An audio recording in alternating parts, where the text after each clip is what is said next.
Welcome to the Transitions Daily podcast. Transitions Daily is an online recovery group that offers a daily distribution of popular recovery resources accompanied by a secret Facebook group for discussion. We hope you enjoy today's readings. This is Transitions Daily for October 30th, read by Cindy L. from Fort Worth, Texas. AA Thoughts for the Day. Principles. Experience shows that few alcoholics will long stay away from a group just because they don't like the way it is run. Most return and adjust themselves to whatever conditions they must. Some go to a different group or form a new one. In other words, once an alcoholic fully realizes that he cannot get well alone, he will somehow find a way to get well and stay in the company of others. Bill W., letter 1943, as Bill sees it, page 312. Thought to consider. It isn't difficult to make a mountain out of a molehill. Just add a little dirt. Acronyms. ISM. I, self, me. Just for today. Grim routine. From Chapter 7, Make It Snappy. During this 17-year period, 1918 to 1935, Dr. Bob had worked out a grim routine that permitted him to drink and somehow still maintain his medical practice. Careful never to go near the hospital while he was drinking, he would stay sober until 4 o'clock in the afternoon. It was really a horrible nightmare, this earning money, getting liquor, smuggling it home, getting drunk, morning jitters, taking large doses of sedatives to make it possible for me to earn more money, and so on ad nauseum, he wrote. I used to promise my wife, my friends, and my children that I would drink no more. Promises which seldom kept me sober through the day, though I was very sincere when I made them. Pass it on, page 140. Daily Reflections. Live and let live. Never since it began has Alcoholics Anonymous been divided by a major controversial issue. Nor has our fellowship ever publicly taken sides on any question in an embattled world. This, however, has been no earned virtue. It could almost be said that we were born with it.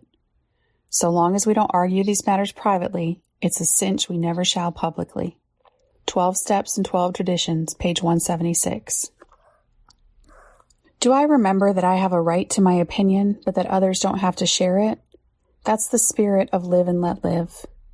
The Serenity Prayer reminds me, with God's help, to accept the things I cannot change.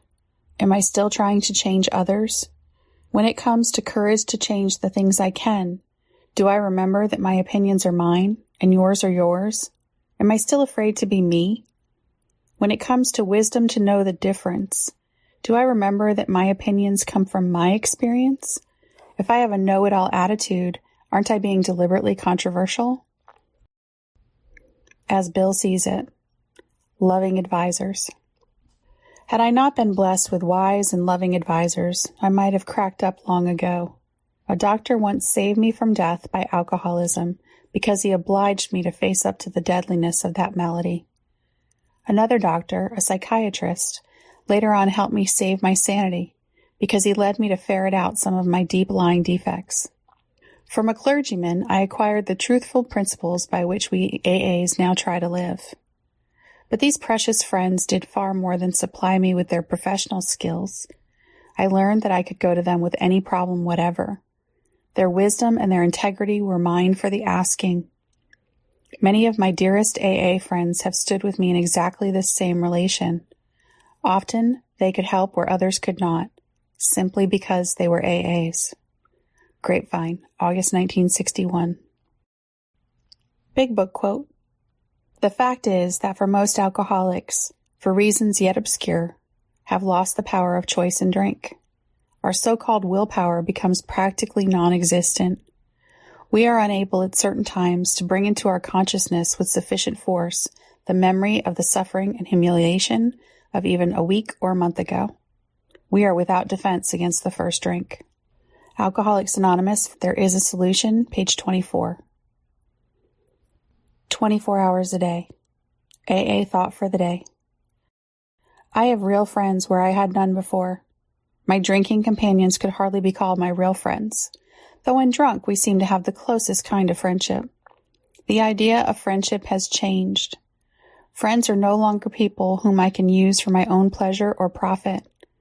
Friends are now people who understand me and I them, whom I can help and who can help me to live a better life.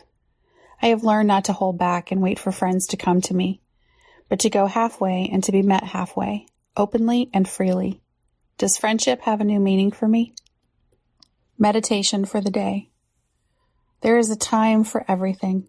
We should learn to wait patiently until the right time comes. Easy does it. We waste our energies in trying to get things before we are ready to have them, before we have earned the right to receive them.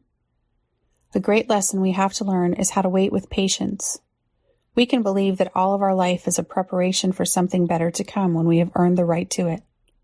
We can believe that God has a plan for our lives, and that this plan will work out in the fullness of time.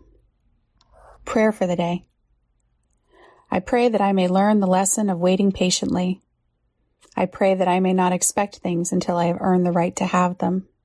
Hazelden Foundation, P.O. Box 176, Center City, Minnesota, 55012.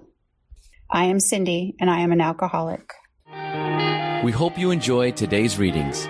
You can also receive Transitions Daily via email and discuss today's readings in our secret Facebook group. So for more information, go to dailyaaemails.com today. Other than the 24 hours a day reading, unless otherwise specified, all quotes copyright Alcoholics Anonymous World Services, Inc., 1952 through 2001.